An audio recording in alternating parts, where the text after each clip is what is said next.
இன்னைக்கு நாம எங்க வந்திருக்கோம்னு பாத்தீங்கன்னா நம்ம திருச்சி கண்டோன்மெண்ட் மிலிட்டரி கேண்டீன் ஆப்போசிட்ல இருக்க ட்ரங்கன் மங்கிக்கு தான் வந்திருக்கோம். இங்க என்ன ஸ்பெஷல்னா இவங்களோட செகண்ட் இயர் ஆனிவர்சரிக்காக செப்டம்பர் 14 to 18 வரைக்கும் நிறைய ஆஃபர்ஸ் கொடுத்துருக்காங்க. ஸோ அந்த ஆஃபர்லாம் என்னன்னு பார்த்துட்டு நாமளும் ட்ரங்கன் மங்கியில் டேஸ்ட் பண்ணலாம் தான் வந்திருக்கோம். வாங்க டேஸ்ட் பண்ணி பார்க்கலாம். அவங்க கிட்ட ஏகப்பட்ட ஐட்டம் வந்துச்சு. நம்ம அதில் ஒரு 4 மில்க் ஷேக்ஸ் மட்டும் சொல்லியிருந்தோம். அது என்னென்னு பார்த்தீங்கன்னா கிட்கேட் ஷேக், பீனட் கேண்டி ஷேக், ரெட் வெல்வெட் ஷேக், டார்க் ஃபேண்டசி ஷேக்னு ஒரு 4 மில்க் ஷேக் மட்டும் ஆர்டர் பண்ணியிருந்தோம்.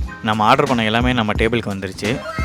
ஃபஸ்ட்டு எடுத்தோடனே நம்ம ரெட் வெல்வெட் தான் டேஸ்ட் பண்ணோம். சீரியஸாக செம்ம சூப்பராக இருந்துச்சு. அடுத்தடுத்து 3 ஷேக்குமே மாற்றி நாங்கள் டேஸ்ட் பண்ணி பார்த்தோம். சொல்லப்போனால் நாங்கள் குடித்த 4 ஷேக்குமே சூப்பராக இருந்துச்சு. அதுலேயும் நம்ம பர்சனல் ஃபேவரட்னா ரெட் வெல்வெட் தான். சீரியஸாக செம்ம சூப்பராக இருந்துச்சு. ஸோ மக்களே, நீங்கள் இதுக்கு முன்னாடி ட்ரங்கன் மங்கியில் ட்ரை பண்ணதில்லைன்னா கண்டிப்பாக ஒரு வாட்டி ட்ரை பண்ணி பாருங்கள். ஆல்ரெடி ட்ரை பண்ணியிருந்தீங்கன்னா எப்படி இருந்துச்சுன்னு கமெண்ட்டில் சொல்லுங்கள். மறக்காமல் அவங்களோட செகண்ட் ஆனிவர்சரிக்கான ஆஃபரையும் யூஸ் பண்ணிக்கோங்க. மேலும் இது போல் வீடியோஸ் பார்க்க நம்ம திருச்சி 360 ஃபாலோ பண்ணிக்கோங்க.